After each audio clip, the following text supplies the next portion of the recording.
Hi, I'm Rob. And I'm Angie. And together, we are TwinFinity. So, as Rob had predicted, it's actually after mid-August that we're back to do a video. You had said mid-August. Yeah, it's not a lot after mid-August. A week. That's not a lot. Okay. And considering time doesn't count in the higher realms, I think probably a week is just a little bit.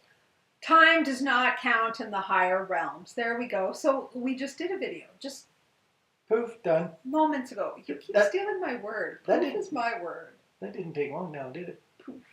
Poof. I've been stealing her word. That's her word. I like my poof word. Yeah, so it's been a while. Life has kind of been a little rough for me. Has it been rough for you? No, not really. You've been doing okay. I've been chugging right along. Yeah. We've had a lot of forest fire smoke in our part of the world, so it did get in the way of some mountain enjoyment. Yeah. But other than that, yeah, it's been okay. Still been able to go outside. Still done some golfing, a little bit of running. Not much cycling. None. None. No. So, no, not rough. I'm just hoping next year's a little more what I would call the old normal. Yeah. I'm sure all of you that are empaths know what I'm talking about when I say the energy has been heavy. So many of us believed that this summer was going to be kind of more relaxing, a little less COVID-y, but it's been just a lot of intense energies. Just, it's not been fun. So yeah, I have not felt balanced for quite a while, over a month, which is why we haven't done a video. Just been rough. So I'm finally starting to feel a little more balanced, finally sleeping better again. Not to go too much into the whole menopause thing, but I decided to go off of, well, not go off, but reduce my pills, and that didn't go well. I'm on natural herbal stuff, and I just thought I'd go to 1 instead of 2, and that didn't do well. So that's finally kicking back in. So I'm finally feeling a little more normal again, whatever normal is. Yeah. So, here we are. We just do a video when we can. That's the nice thing about, we don't do this as a business. We just do this to help people, and we make sure we're in at least a decent vibration. We don't want to be all low and slumpy trying to do a video. So, we do it when we can. Slumpy. Slumpy. That's more like a word that I would use. I've been slumpy. I've been slumpy for quite a while. And as far as location goes, we're in my Reiki room because our normal spot is still full of the same stuff that was still there a month and a half ago when we did our last video. Yeah, we got a little bit too much furniture, and it's all over the damn house. Oh, believe me. Bleep. We got a new bedroom suite, and it's actually really spectacular. It's very twin flamey. It's all mirrors, and it's so cool.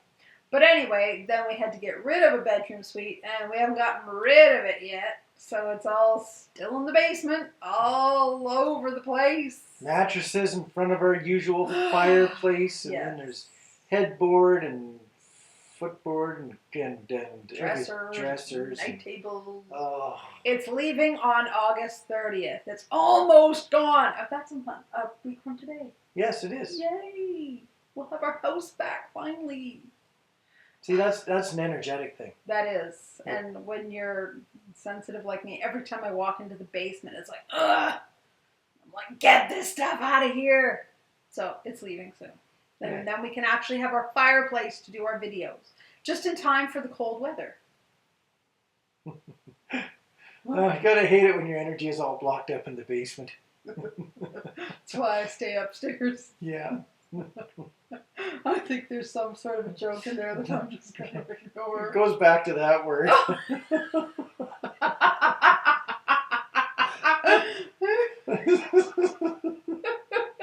Oh, that was an inside joke. I am sorry. We may explain it later. No, we're not going to explain it later. A few of you may have caught it, but that's fine. Okay. I think it's time to start questions. When you get to that question, I'm just going to burst out laughing. Good luck. No wonder you don't want to do that one first. No, I don't. I get it. That's that one first. We actually normally always just do the questions in the order that we receive them. But this time Rob had to switch it up because there's one question he's just not ready for yet. I'm just not there. Just a tough combination of words, and I just can't keep my head straight on it. Because if you don't say the whole word right, it's done. Can mean a whole different thing. Yeah. Yeah. It's a problem with the English language. That's One right. one word can sound like many words. Ruin it all. And how it comes out in a sentence or a phrase just doesn't sound good sometimes. That's right. Okay, question number one. Yeah, let's give her a shot. I'm going to try not to pick on this question. Okay. I'm just going to try to do my best to help answer it. That's generous of you. The question is, how do you know when it is the right time to meet your TF? Maybe we should clarify in person. Because when I first read that, I was like, well, you meet your TF when you meet them. But that's not what they mean. In person. There we go. We met online, which is not in person. That's right. 1.5 years ago, which is a while ago. I wanted to meet him straight away, but he has been reluctant. He is the runner. I gave up asking. But recently he told me he has plans to visit me spring of next year, despite the world pandemic. Why does he want to wait so long? Let's back up to the thought of when or how do you know when is the right time to meet your TF in person? First of all, if there was something distinctly wrong, you wouldn't want to meet your TF in person. So if there's nothing that you could put your finger on that's wrong, and the time comes up and you're both available, I guess that means it's the right time. It's almost like a divine guidance, not a check off a bunch of spots and check boxes on the checklist of when's the right time. And if you get 18 out of 24 check boxes, that means it's time to say we got to meet next week. Doesn't quite seem to work that way for anybody. So when the opportunity arises and nothing is in the way, either physically or a reluctance, then that's the time. You just got to go with it. It's going to happen at some point if you want it to happen. So it's not something that should be dwelled on too much, my opinion. Well, I agree. But also the runner is going to have a very different idea of what the right time is than the chaser or the one that knows and understands the connection.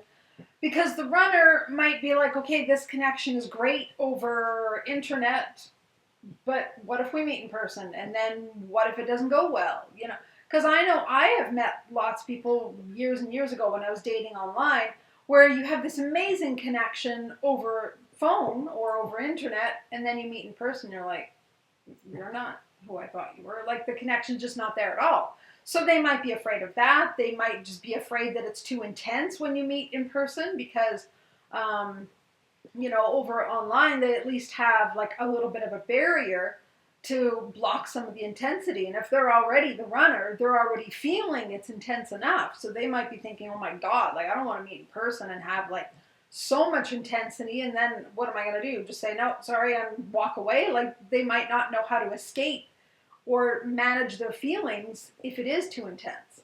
So that's why I would say this person's putting it off and saying, you know, like, yeah, let's meet next year. And then when that time comes, they might push it off even further. Not to, you know, dash your hopes, just to let you be aware that they might not be ready even then.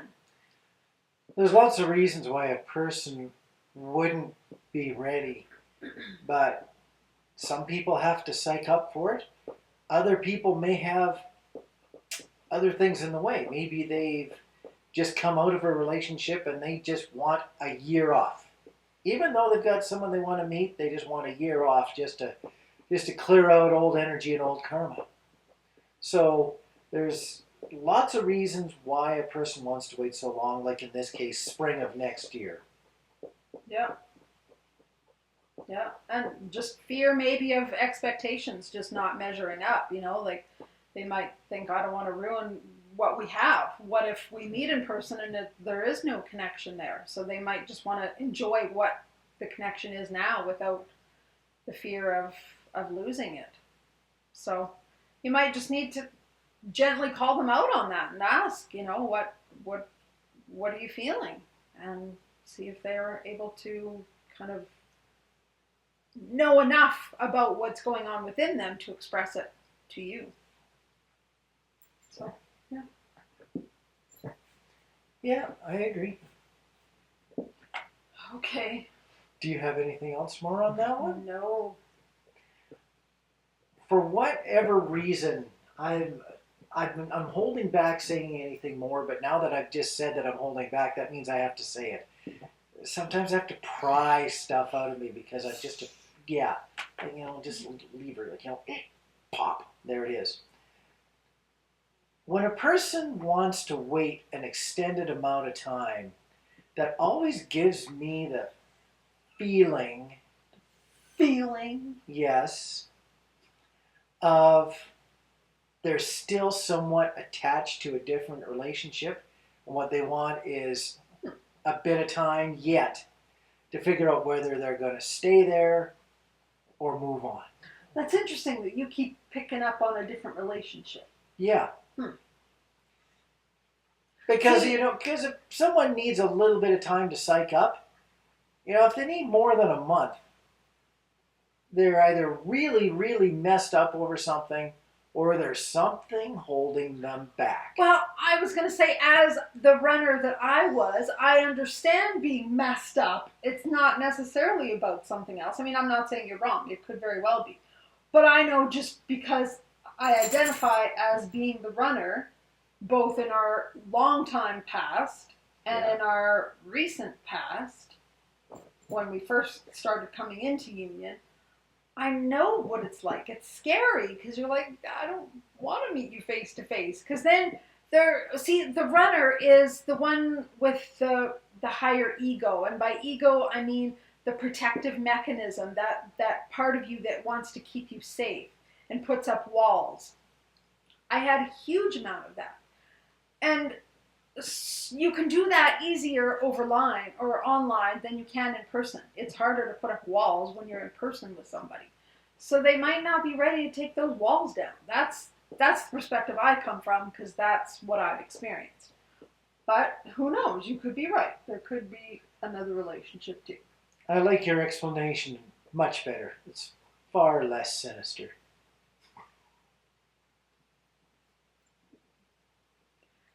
I was always so good at being able to communicate either over phone or over email with people, but the minute we had to meet, I was like a different person. I was like, oh my god, like now you're gonna see me. Like you have to, that's where the intimacy would come in, and it would freak me right out. And then I would get all weird, and I would get all whatever, and I'd say stupid things, and I just was a disaster.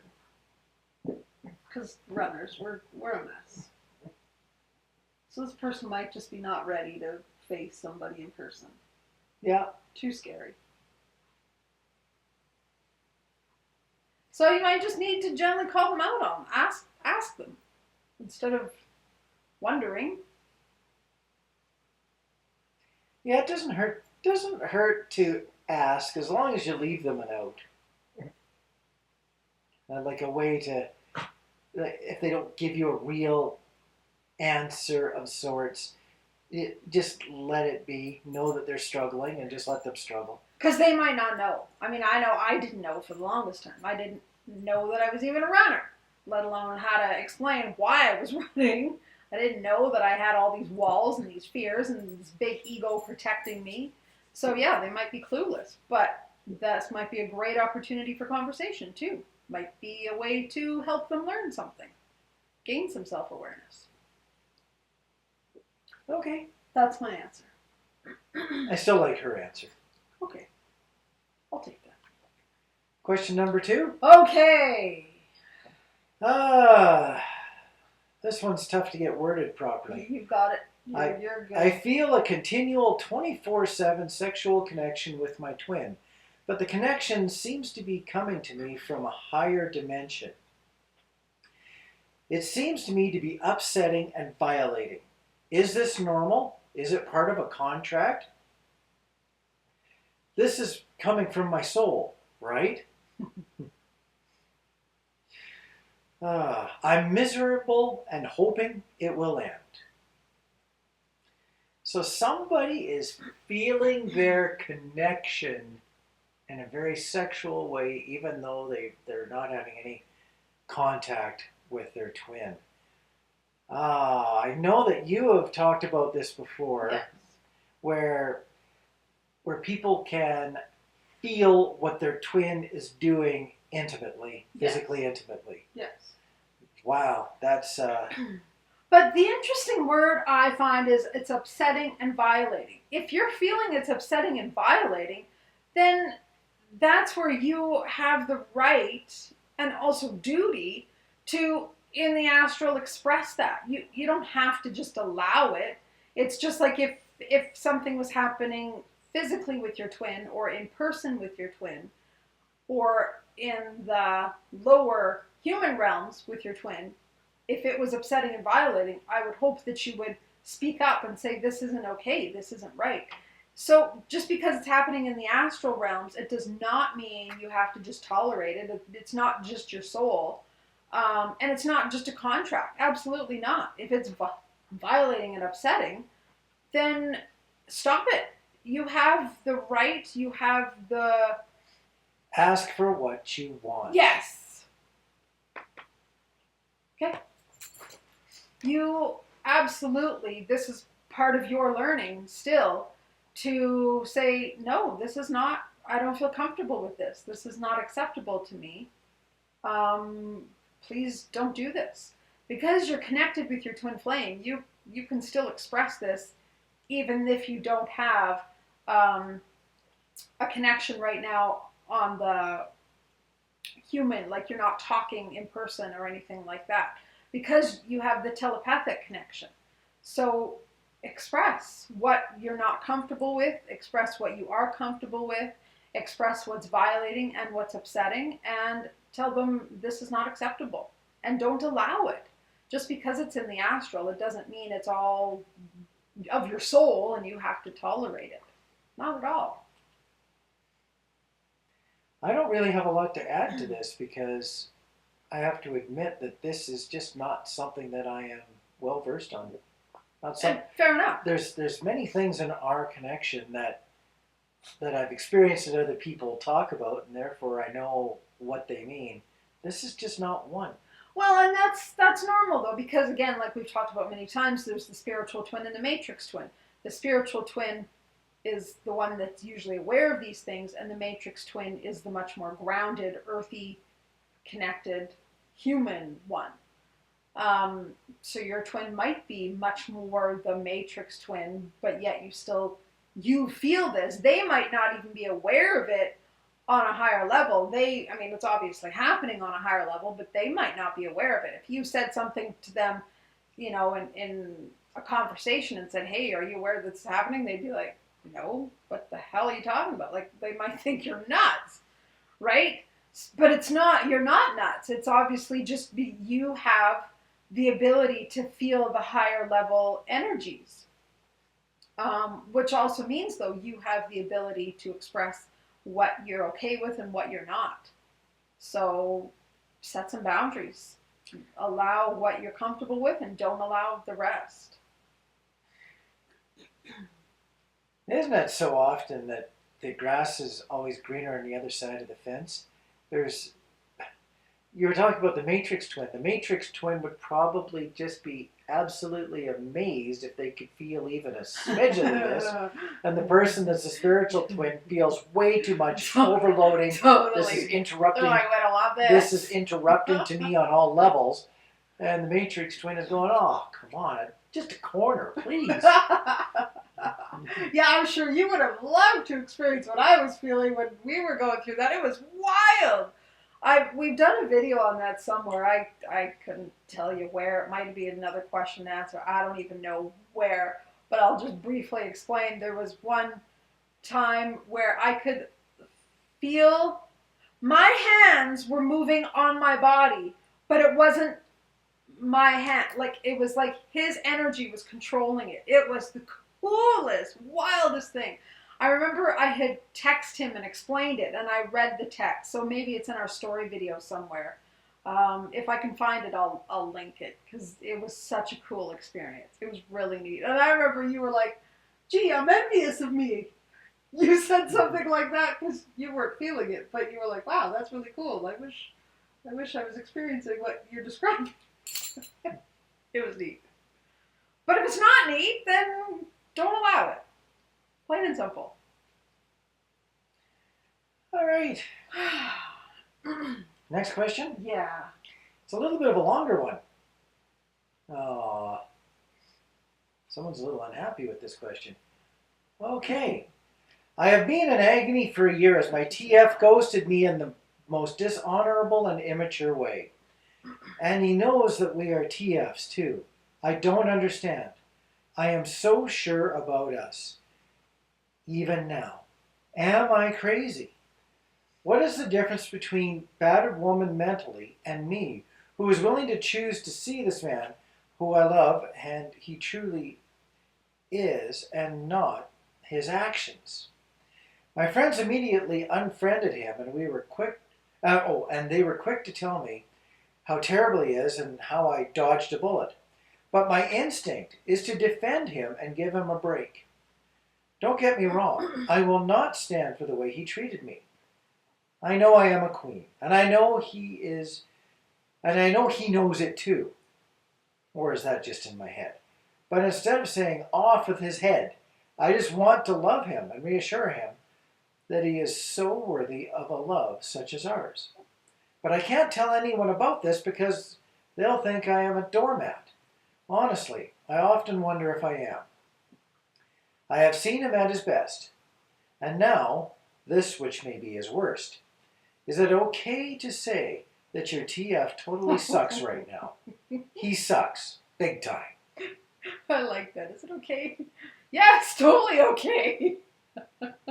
I'm sure we've both had times where we thought the other one sucked and we didn't like each other very much. There was even a time Rob hung up on me. I deserved it. But, yes, we've had our times.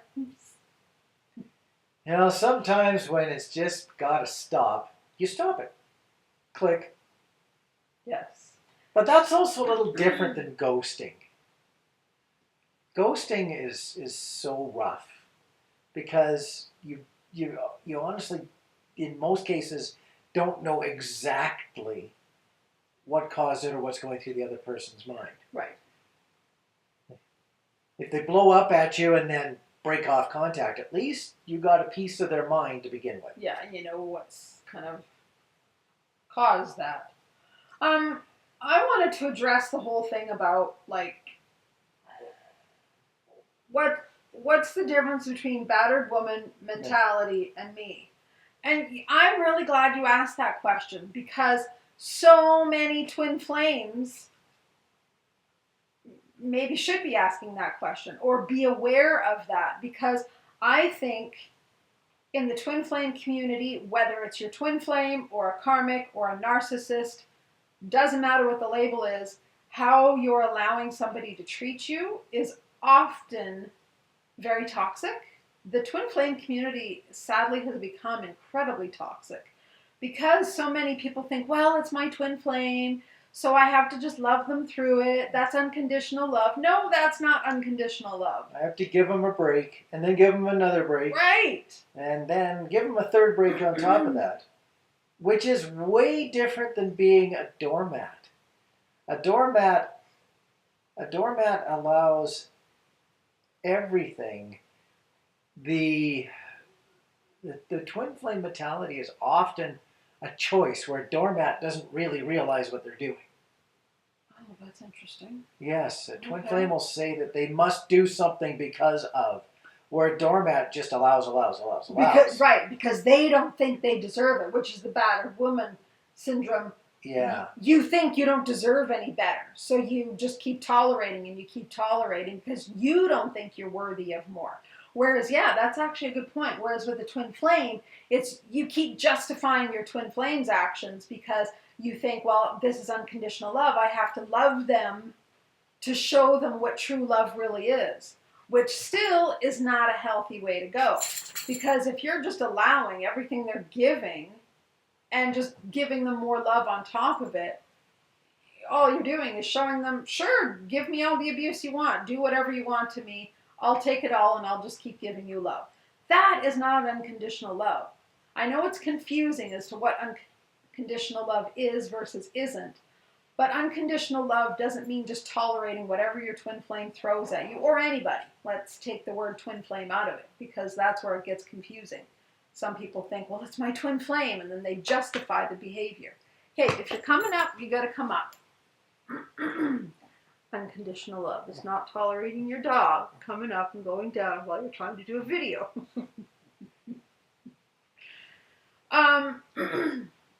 It's learning to set boundaries and say what is tolerable for you and what is not. If it's not acceptable for you, don't tolerate it. Start saying or expressing to them, again, respectfully, kindly. It doesn't mean now you get to justify, their actions by being mean back, because where does that get anybody? It doesn't. But in a respectful, honorable way to you and to them, let them know what is okay with you and what is not. And then the more you honor yourself and let them know how you expect to be treated, that is unconditional love, because unconditional love always starts from within. And when you can mirror to another one how you want to be treated, they will then understand what unconditional love is. So that's much more how you show somebody unconditional love. It's not about loving them no matter what they do and just tolerating and accepting everything that they do and going, okay, well, that's all right. That was just your bad side, or you were having a bad day, so let me just love you. No. I feel like I'm going in circles with that, but hopefully I'm very passionate about that, only because so many people just say, oh, it's my twin flame, so I have to accept everything they do and give them unconditional love. And so many people are in toxic relationships that aren't even twin flame relationships, but they can't see through it because they're so busy trying to give unconditional love, and it's very unhealthy. People make mistakes, and in the nature of this question, when someone makes a mistake, in many cases, I actually strongly advocate giving them a chance to either express why they made the mistake, but even that isn't quite enough. They also need to have a bit of this is very three-dimensional, an action plan as to how to work through whatever their trigger was that caused them to make a mistake, and try to not end up there again. And a person can make a second mistake that might resemble the first mistake, but if it's a different slant, like if there's been some healing and they almost make the same mistake, but it's a slightly different mistake, and then they go after that, eventually they end up with enough of healing that generally they don't make that mistake again. But to go with the off with his head right off the bat on a major mistake, yeah, I can understand why a person would not want to do that, why they'd want to give someone else a break, especially if it's who they believe to be their twin. But it would have to be done in a way where you're getting participation from your twin and not having that occurrence happen again. It needs to be a form of mutually understood cause, effect, let's not repeat. And I think that is a good practice, especially in this example when this person's saying their twin flame does know that they are twin flames. They know and understand the connection, is how I read this question. A good rule of thumb is to remember that your twin flame is in your life to trigger you, to help you, see your wounds, bring them to light so they can be healed. But a twin flame is not there to abuse you and to consciously treat you poorly. For example, when Rob and I were first together in 1997, of course, we didn't know of our connection. We didn't know we were twin flames. Not that that's relevant. The point is, I was very mean to Rob in a lot of ways. But I wasn't mean because I was just trying to be a jerk. I was mean because I had so many of my own damaging wounds that I was like bleeding all over him because I was bleeding inside. But I wasn't intentionally trying to be mean. I wasn't intentionally trying to be hurtful. It's just, like that quote says, hurt people hurt people. But when you know better, you do better. Once I would start recognizing my actions, then I would come and I'd apologize to him and we would work it out as much as we could back then, because we didn't have the maturity back then that we have now. But it wasn't like I was constantly mean without any sort of retribution or reaction or response or responsibility for my actions. So if your twin is just constantly mean without any sort of apology or reconciliation or taking responsibility for where they're at, you might want to look at that and go, number one, is this even a twin flame? Number two, am I allowing too much from them? Am I giving them too much grace? Like this person says, where did they say something like, I want to give them the benefit of the doubt and my instinct is to defend him and give him a break. I just want to love him and reassure him that he is so worthy of a love such as ours. Yes. And where I would recommend you do is, instead of reassuring him and love him, love yourself. What does it look like if you loved you and mirrored that back to him? Instead of wanting to show him love, what if you showed you love and let him see what self-love looks like? Then does it mean setting boundaries and saying, I appreciate what you did. I understand you might have done it for these reasons, but it's not acceptable to me. And here's why. Here's what it did for me inside. Here's the wounding that it might have triggered in me. And this is what I'm working on healing. And I would recommend that you do some of your own healing. Something like that. You got to say it in your own words. But, hey, I told you, can't look at that sticky yet. I wasn't. You cheated. I didn't. I get to look at your sticky then. I didn't. I was wondering if there was any more words. No more words. What you're talking about actually links right into the next question. Okay.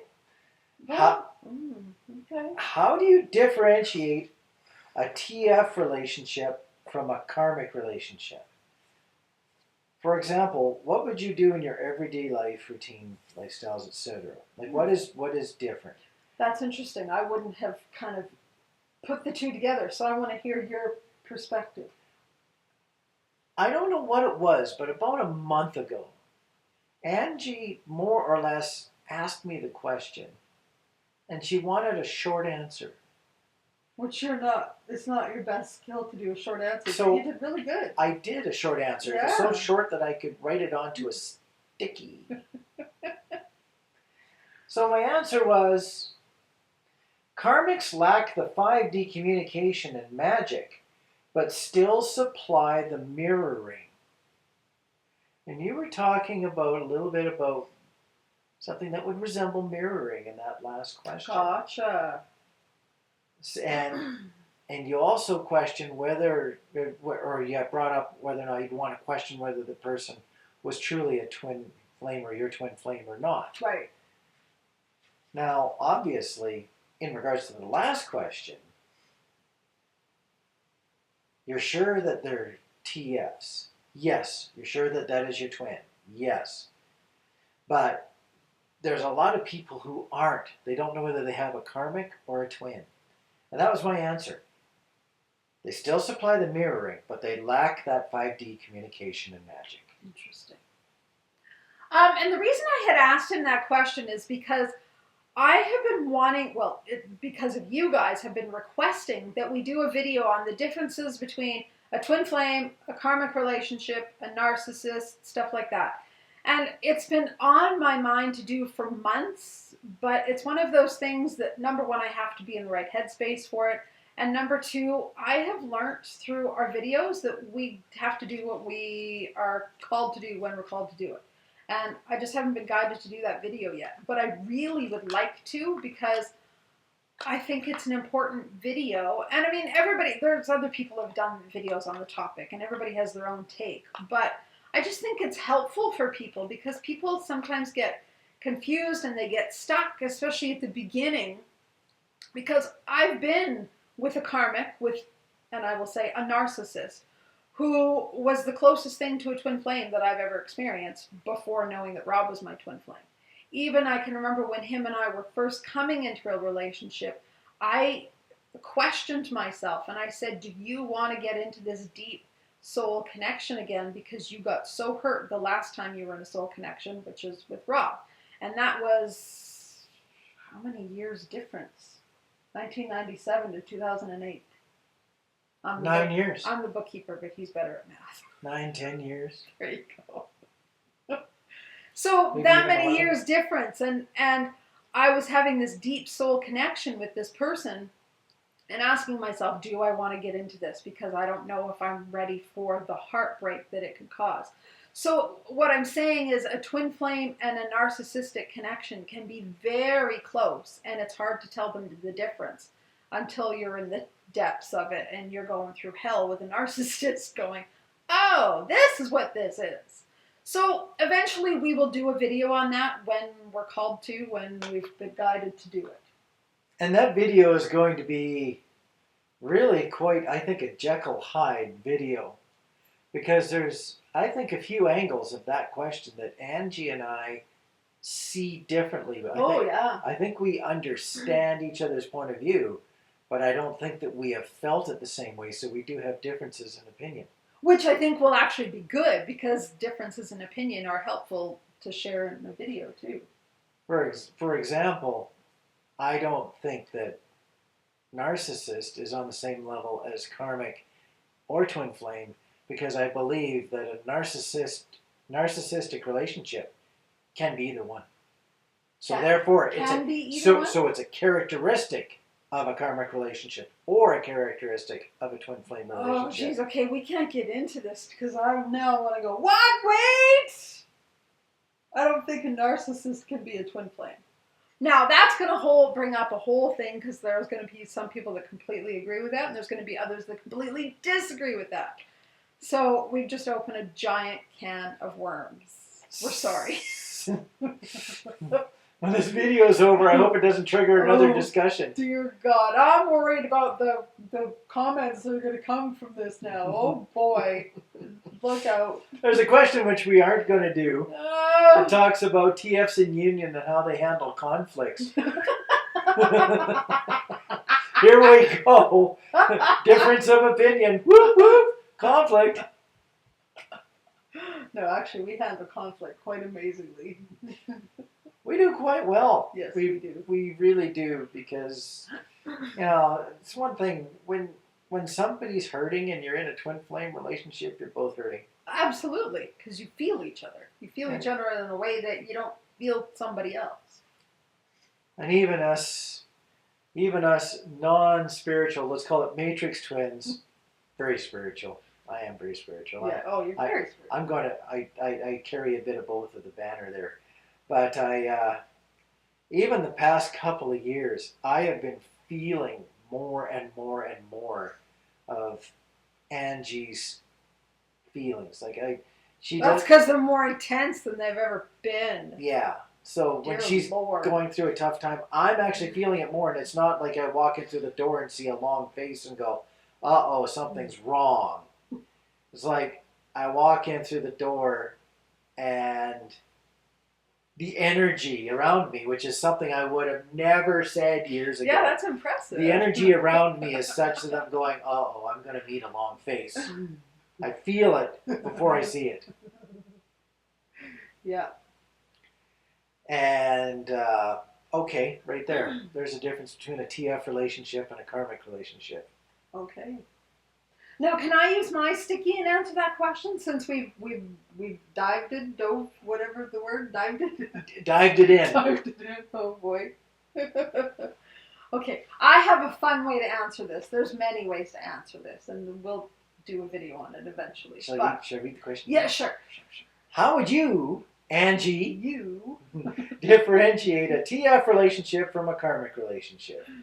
And I like, for example, what you do in your everyday life. Everyday life. That's the part that triggered my answer, because we talked about this in our last video too. We talked about how many hugs and kisses I get in an average day. You still haven't properly counted. I did so. That's what my sticky is. Okay. Now, so before I read my stats, I want to explain a TF relationship, in my experience, versus a karmic relationship is much more harmonious, peaceful, joyful, fun. It's not to say there's not challenges. We've done a video on, what it's like being in union, and it's certainly not without its challenges. Just to give you like a brief little snippet of just our lives, this new bedroom set, we were putting it together like, a month ago now? Yes. We're putting my dresser drawers in, and you'd think this should just be a 10-minute job. You put your drawers in and you're all done. There's 9 drawers in this dresser. It shouldn't be rocket science. It took 2 hours because this dresser is built ridiculously, and each drawer only goes in one spot. Even though they're the same size, they only fit in one spot. And because, my hormones are all... I'm like livid. I'm yelling, and I'm like, this is ridiculous. And Rob is nice and calm, peaceful. I'm just like, I have to walk away. I'm going to take a hammer and break this thing. Rob's just like, just leave it with me. I'll do it. A karmic relationship would have totally reacted to my overreaction and been like, you're acting ridiculous and you're overreacting and blah, blah, blah. And it would have been a big fight. With Rob and I, it was just, I'm going to walk away because I'm mad. And Rob's just going to do it and be calm, and all is well. And the dresser drawers all got put in their spot. It took forever. And I still have a little bit of work to do on this, but at least it went back together, sort of. So mostly. There's harmony and peace in a twin flame connection, even through the challenges. Because you recognize the challenges as challenges, and you chew on the challenge instead of on each other. So we're really good at being able to do that. Do you want to know the funny part about this past 3 minutes? What? It's got nothing to do with what you got on your sticky note. I know. I'm getting there. I'm just saying it's harmonious. And here's my example of harmonious. In our last video, I can't remember how this came up or why this came up. You had mentioned something about the number of hugs and kisses I get in a day. I can't remember what question it was, where it came up, but you had said something. So I said, I'm going to track this. And I did. She took obviously a very loving day. I took 3 different days just to see different stats. So one was an 11 day. It was July 11th, because, we love our 11 days. It was a Sunday. Now, Sundays are much more loving days because they're we're together all day. And we usually go to the mountains when it's not smoky out and when it's not extremely hot out. Hot. Yes. So my numbers might not be accurate because it's really hard to keep count of all this. But I tracked 25 kisses in the day and 20 hugs. I would never have gotten that many in any other relationship. 25 kisses and 20 hugs in one day. And that doesn't count, What happens if you get a hug and a kiss at the same time? What you call them? I counted both. Counted, okay. Yes. I counted them all. What did you count a nibble as? It was a kiss.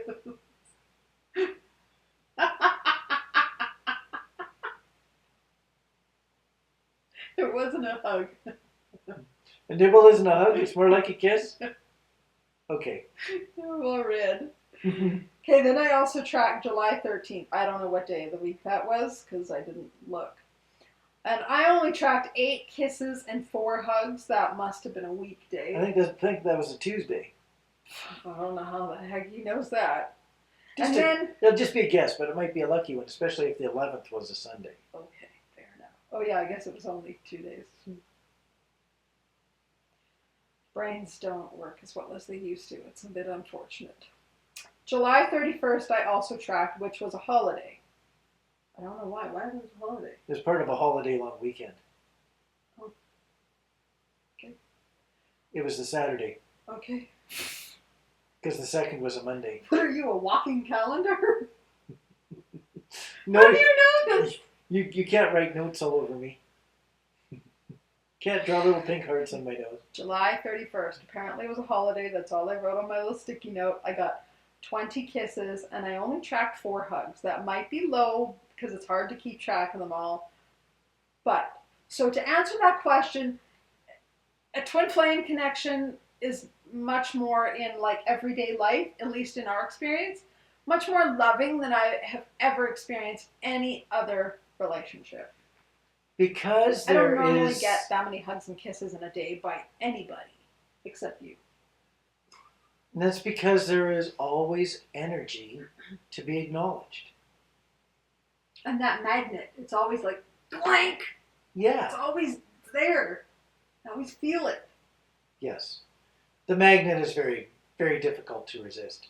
We'll be like having a really choresy day and walking through the house and like doing our own thing, really busy, and it won't matter. He'll stop and grab me, give me a hug, give me a kiss, and then let me go carry on with what I'm doing.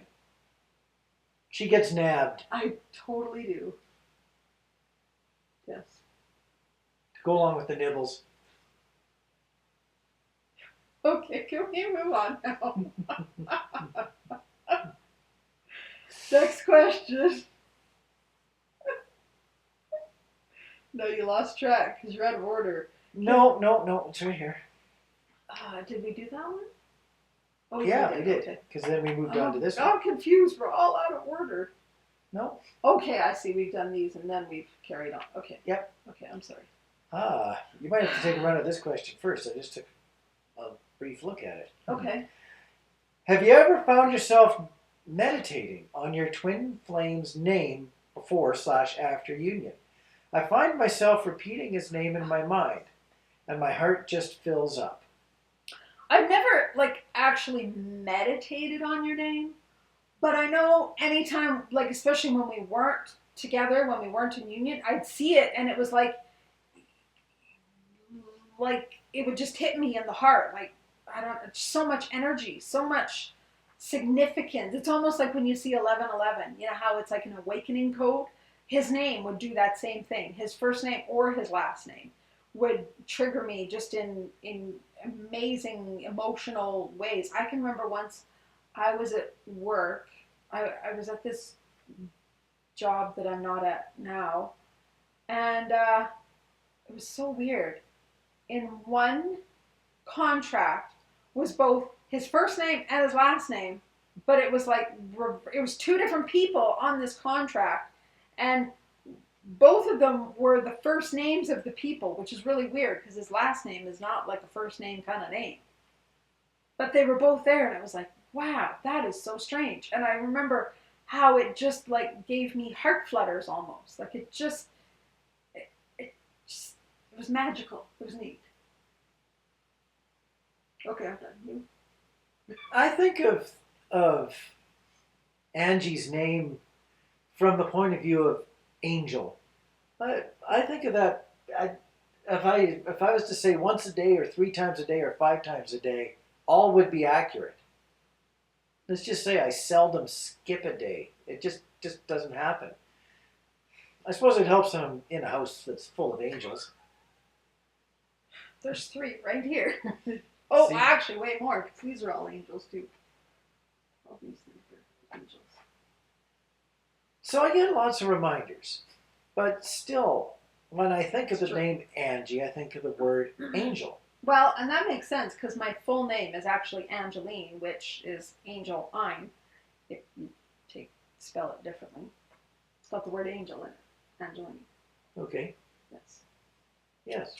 I don't even resonate with the name Angie, actually. It just makes me cringe when I hear it, but It's what I've been called my whole life, so it is what it is. I don't think it's changing in the near future. Nah, You'd have to change so many people. I know. I just live with it. It's a good name. It's okay. At least it doesn't make a complete fail. Okay.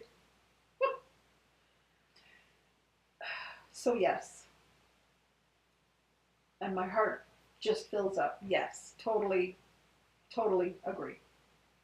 Yep. Somebody at work will mention that they've just had a customer that was a complete angel. And I often think, well, I have a complete angel in my life all the time. Aw, that's so sweet. So, yeah. So I get to count my blessings. When other people say that they've met an angel, I know I have one. Actually, I have a whole house full. I have a breathing, walking, talking one. Oh, okay. Let me go find my wings. All right. Anything more on that? No. What are we at? 5104. We're good for at least one more question. Okay. I see 3. Do you have any particular favorites, or are we just going to stick to the order? Let's stick to the order. Yeah. Yeah. It makes my copy-paste job later easier, because I don't have to keep track of what order they're in. Okay. My divine masculine is waiting for his ex who left him 7 years ago. Wow. What's that mean? Oh, I should have warned you about this question. It's a little tricky. Okay. Just skip the end. Okay. Do you want me to read it? Sometimes things don't translate well. I say this often, and I think I just ran into a translation. Well, actually, some people just type in shorthand. They just use N for and it can be confusing if you're not used to it. So it says, we were together for the past 3.5 years. I'm married, and I knew we have lessons to learn from our karmics, but I think many times that he will maybe never realize our connection and love, or how this will happen, though he knows and respects my feelings of love for him. So, I don't really see a question in that. It's more of a statement. I think it's probably just wondering, like, is he ever going to come back to me? Like, so if he's waiting for his ex, who left him 7 years ago. He's hanging on to the past. But, and like this person says, I know we have lessons to learn from our karmics. Yeah, so maybe there's still something that they need to work on. Maybe there's still more healing for them to do before you guys can come together. Because I do know some couples have, like some twin flame couples have split up from their karmics, gotten together, then ended up, one of them has gone back to their previous karmic. They divorced them and then remarried them even. So sometimes the lessons aren't over. There's still karma to clear. Boy, that would just slaughter a twin. Oh, no kidding, eh? Oh. That's brutal. You think they're done and that one's out of the picture, and then wham, back they come. In. Yeah. But obviously there's growth and lessons to learn for the twin flame then too, not just the karmics, right? So yeah, it's just to honor where this person's at and know that, you know, maybe they have stuff to do around abandonment issues. If they're waiting for the ex who left them 7 years ago, maybe they have some abandonment issues that they need to clear up with this person. That could be part of, or maybe learning to let go, right? Maybe they have unhealthy attachment wounds that they need to heal. So the only thing you can do is let them do what they need to do. Any other advice on that one?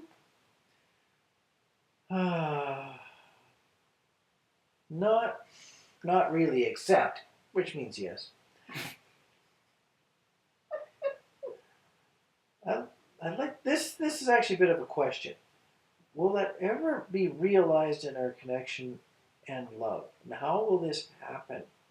When it's almost like when will the divine masculine that's waiting for their ex let go of that and recognize the twin flame love and connection?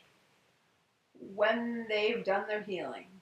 And unfortunately, that's not something you can control or put a time frame on. You can't put a timeline on that. No. In fact, the more you do that, the more you push them away. Because when you're putting a sort of an expectation on it, it stops them from doing their growth. Pressure or an expectation into a situation that is not ready to accept it becomes a danger, and therefore it gets pushed away. Yeah. Yeah. It becomes a threat. Hi. On an energetic level. Yeah, you've got to learn to let go of your past because you now have a new present. That's very overbearing and demanding. Especially if the person's still maybe hoping that their old relationship that they still obviously have some trust left in is still maybe out there, even though it's been 7 years, and they should maybe be realizing a little different. Any form of pressure would be far more taken as dangerous, more dangerous than what they're hanging on to. Yeah, even if it's not said verbally to them, they'll feel the energy because you have a deep connection with them. When you're harboring a certain kind of energy or expectation, they feel that. Yeah, and that's sometimes where the connection works against a person if the connection isn't always left in a light of love. Absolutely. And that's part of the lesson is the more balanced you become within, the more the connection becomes balanced because you're connected. Very much. So that's why everybody always says, focus on you, focus on you, focus on you. Because the more you focus on you, the more you have detachment to them, and that allows them to just do whatever the work they need to do without feeling this kind of like stifling pressure that hurry up, get your work done. You know? So it's a tricky thing to understand when you don't understand the energetic connection. But you're always feeling each other, even if you don't know that you're feeling each other. Before I lose a thought, when will your twin realize the connection? When the connection is invited, not demanded. Oh, that's good words. Yes, invited, not demanded.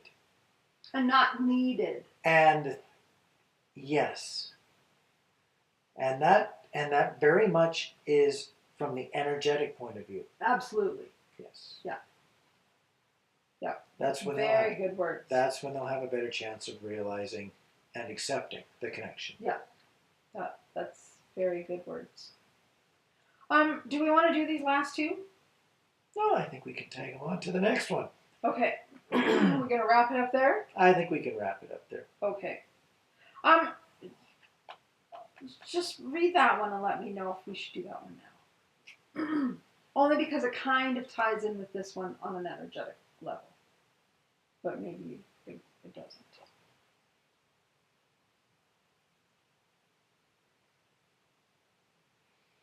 That one is almost a whole topic on its own. Okay. I think we need to save it because this one that you've just pointed out, I think is going to tangent all over the place.